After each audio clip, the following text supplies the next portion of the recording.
There is a headline making the rounds right now, and it goes something like this. Medicare finally covers Ozempic. Seniors can get weight loss drugs for $50 a month. And I need to stop you before you call your doctor's office and get your hopes crushed, because that headline is only about half true, and the half that's wrong is the half that matters. Yes, there is a real new program. It's called the Medicare GLP-1 Bridge. It's genuinely paying $50 a month for certain weight loss drugs, and it started July 1st, 2026. That part is real.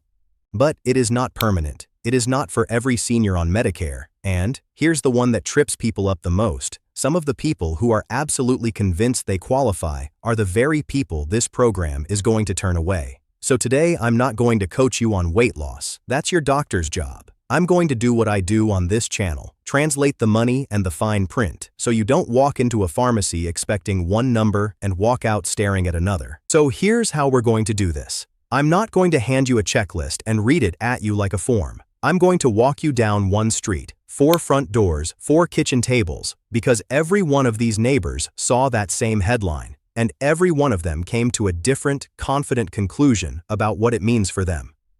One of them is about to make a phone call she thinks is a formality, and it isn't. One of them is dead certain he doesn't qualify, and he's wrong. One of them is sure she's first in line, higher weight, a real diagnosis, and she's the one who gets turned away. And one of them is already celebrating $50 a month that is going to cost him more than he thinks. By the time you've met all 4, you won't need me to tell you the rules. You'll have watched them happen, and you'll know which neighbor is you. That's the only answer that matters. I'm Jeffrey Miller, and I make these breakdowns for people who are tired of being talked down to about their own money and their own health. No panic, no pitch. Let's start with what this thing actually is.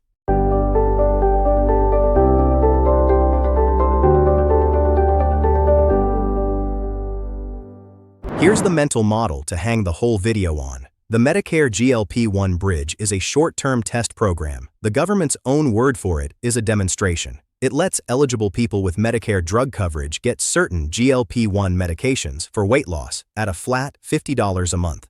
3 words to hold on to: temporary, weight only, and gated. Temporary, because it runs from July 1st, 2026, and it is scheduled to end December 31st, 2027, a little over a year and a half. And then, unless something changes, it's gone. Weight only, because it is strictly for weight loss and weight maintenance, not for diabetes, not for anything else. And gated, because there's a real list of conditions you have to clear to get in. Temporary, weight only, gated. If you remember nothing else, remember those 3. So let me kill the biggest myth head on, because it's the reason people are going to get hurt here. The myth is, Medicare now covers weight loss drugs for all seniors. That is not what happened. Not even close. For years, regular Medicare drug plans were flat out banned by law from covering a drug used only for weight loss. This bridge does not repeal that. It doesn't fold these drugs into your normal Part D plan. It sits outside your plan entirely, a separate, temporary lane the government built to test what happens when you widen access and to collect data before deciding anything permanent. Your Part D plan carries no risk in this and doesn't even have to sign up for it. So when a headline tells you Medicare covers Ozempic now, the honest, accurate version is narrower. For a limited time, a specific group of people can get a short list of weight loss drugs through a special side door for $50. That's the truth, and the truth is the thing that keeps you from being disappointed at the counter. Now, you're going to see 100 videos about these drugs. Most of them are about the drugs, how they work, before and afters, side effects, all of that. That's a real conversation, and it belongs with your doctor, not with me.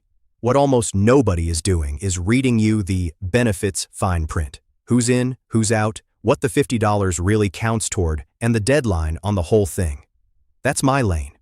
Think of me as the translator between the government's rulebook and your kitchen table. Because the drug being available and you being able to get it at that price are 2 completely different questions, and the second one is where the money lives. So, let's stop talking in the abstract and go knock on the first door. Her name is Nancy. Nancy is 68, she saw the headline, and she is thrilled. She's been wanting to try one of these medications for 2 years, and $50 a month sounds like the answer to a prayer. So she does the natural thing. She picks up the phone to sign herself up, treating it like a formality, like flipping a switch. And that phone call is where her story turns. Because the person on the other end asks her one question she wasn't ready for. Which Medicare drug plan are you on? And Nancy realizes she doesn't have one. She's on Original Medicare, Part A and Part B, and she never added a separate drug plan because until now she's barely taken a prescription in her life. And right there, on that call, before her weight or her doctor ever comes up, Nancy learns the very first rule of this program the hard way. The bridge only works if you already have Medicare drug coverage. Part D, no drug plan, no bridge. No matter how badly you want in, no matter how well you'd meet every other rule. Nancy thought the hard part was going to be her body. The hard part turned out to be a plan she never bought. So what would Nancy have needed on that call to hear a yes? Any real Medicare drug coverage, and it's broader than people think. A standalone Part D prescription drug plan, the classic add-on to Original Medicare. Or a Medicare Advantage plan that includes drug coverage, the kind people call an MAPD, whether it's an HMO or a PPO, or a special needs plan, an SNP, for people with specific conditions, or an employer or union group plan that runs through Medicare, sometimes called an EGWP, or a special limited program called LI-NET. Any one of those, and that first question gets a yes. But notice what's not on that list, having Part A and Part B alone with no drug plan attached. That was Nancy. And if you're not sure which bucket you're in, that is the very first thing to pin down, because it's the wall the most people hit without seeing it coming. Now here's what's interesting about the next two houses on Nancy's street. Both of these neighbors have their drug coverage. That question's already settled for them. Their whole story is about a different gate, the weight and health one. And it's the part people get the most wrong, in both directions. Some folks count themselves out who are actually in. Others count themselves in who are actually out. So instead of me reading you a threshold like a tax bracket, let's just watch it land on two real people, because the rule only makes sense once you see who it catches and who it lets through. Meet the neighbor who was sure he didn't make the cut. Gary's 62, and at his last physical, his doctor told him two things he didn't love: his body mass index, his BMI, that height and weight number already on his chart, is about 33, and his blood sugar is creeping. He's got pre-diabetes. Now Gary had heard somewhere that the magic number was 35, so Gary does the math in his head, lands at 33, and writes himself off.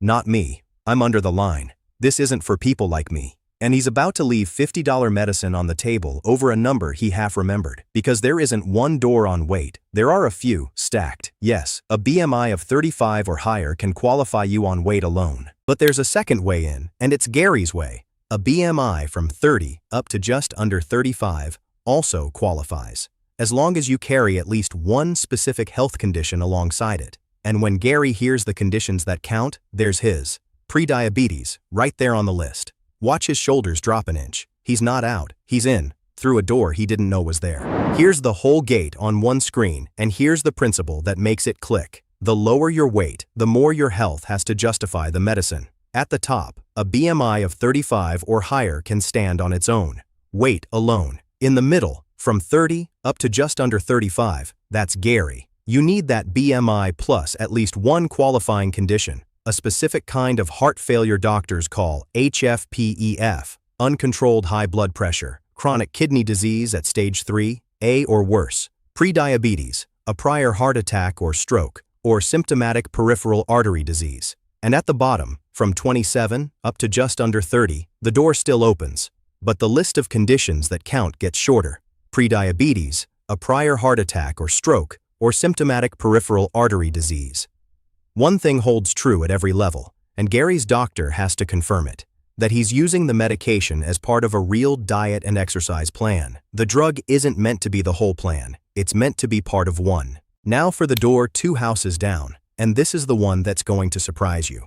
Meet Sharon, 65, Gary's neighbor. Sharon's BMI is up around 36, comfortably over that top line, and she has type 2 diabetes. She hears Gary got in with pre-diabetes and a lower number, and she does the obvious math, higher weight, a real diagnosis. If anyone on this street is first in line, it's me.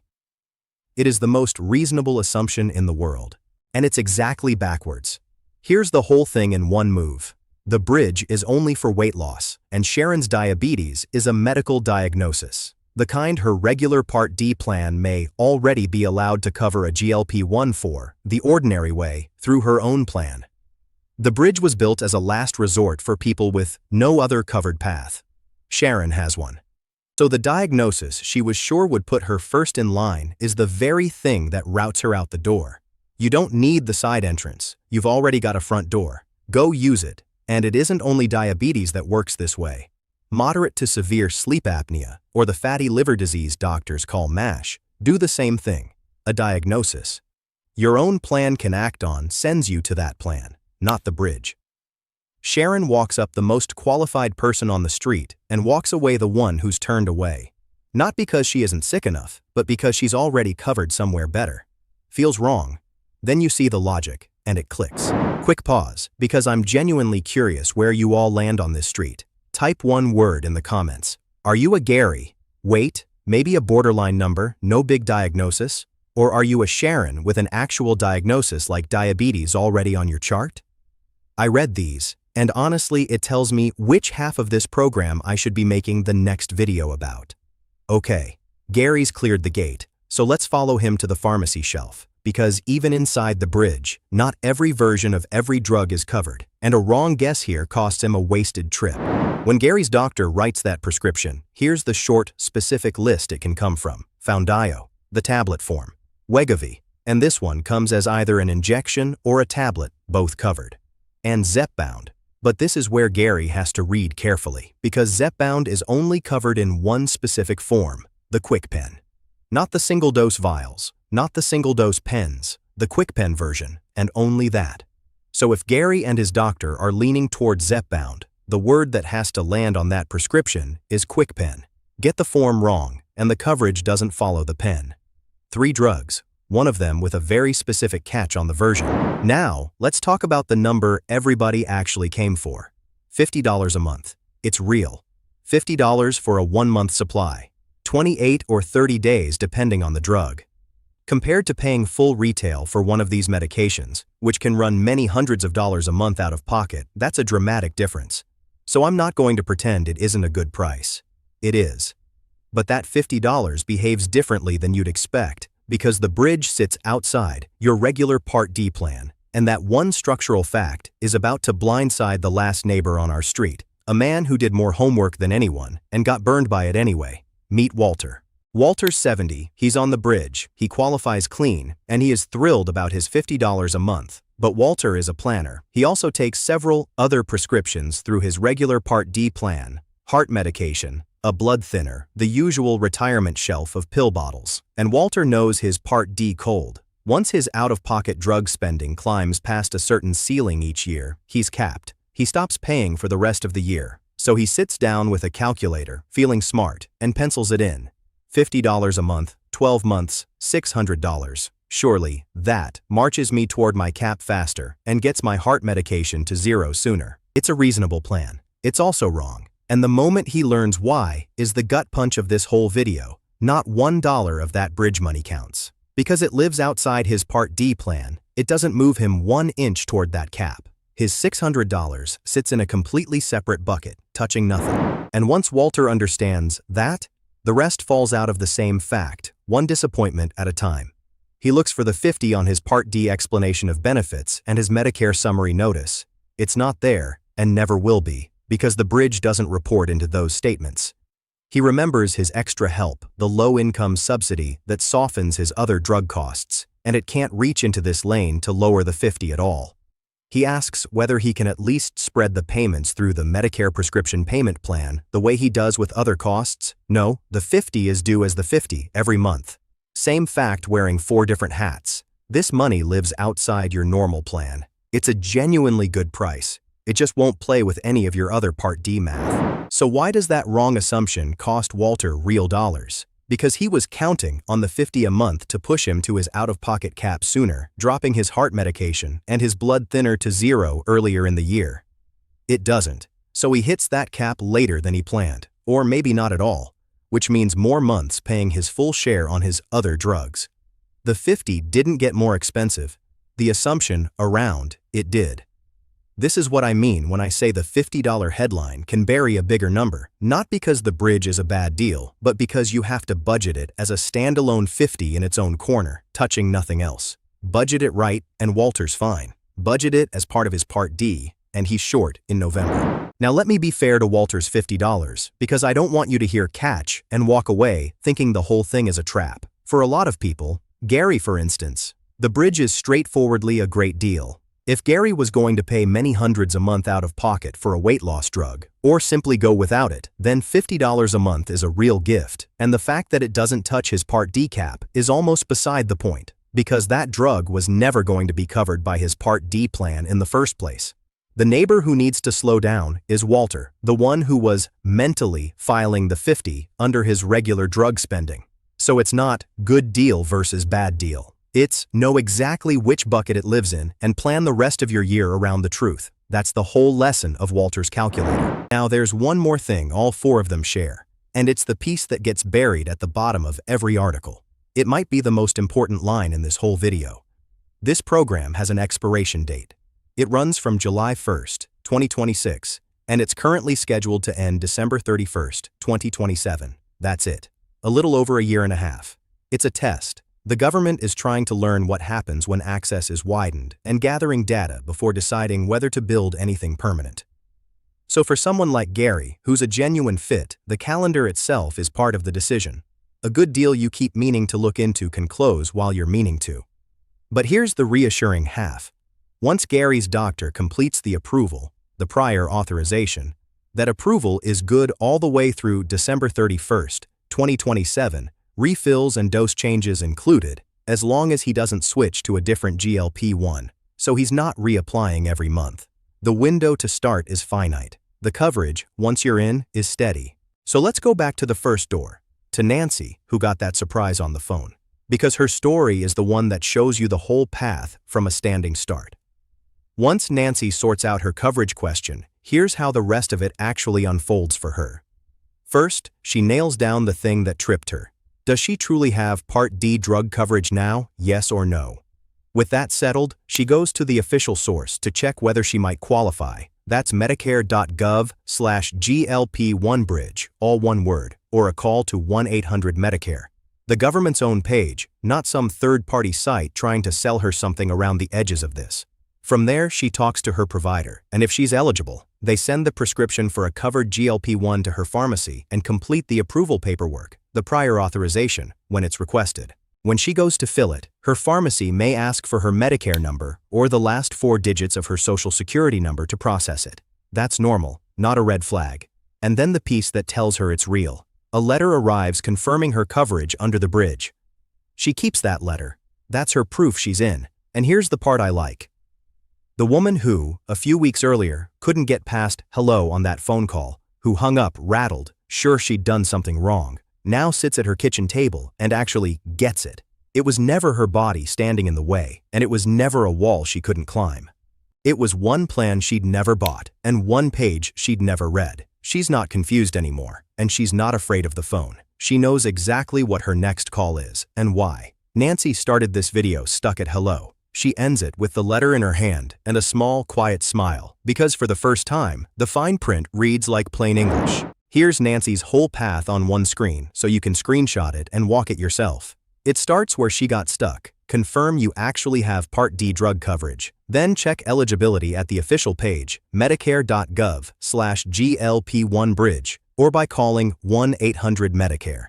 Then your provider sends the prescription and completes the prior authorization. Then, at the pharmacy, have your Medicare number or the last 4 of your Social Security number ready. And finally, watch for the confirmation letter and keep it. The whole path starts with the exact thing that stopped Nancy cold at hello, knowing which kind of Medicare coverage you actually have. So let's line our 4 neighbors up one last time, because they are the whole point. If you saw yourself in Nancy, excited, but no drug plan, your real first move isn't the bridge at all. It's understanding your Part D enrollment, because without that first door, nothing else matters.